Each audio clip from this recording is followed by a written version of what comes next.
আজকে আগস্টের 15 তারিখ বাংলাদেশের জন্য বিভিন্ন কারণে এই দিনটা স্মরণীয়।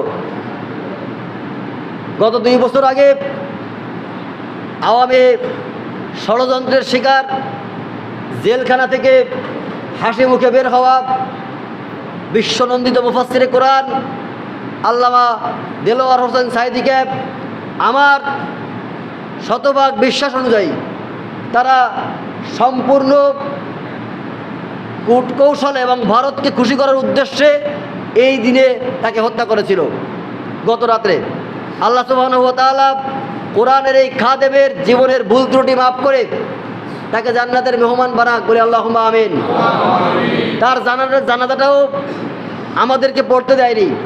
রাস্তাঘাটে মায়ের পরে মায়ের আওয়ামী লীগের লোকজন দাঁড়াইছে, কেন জানাজা পড়তে যাবে?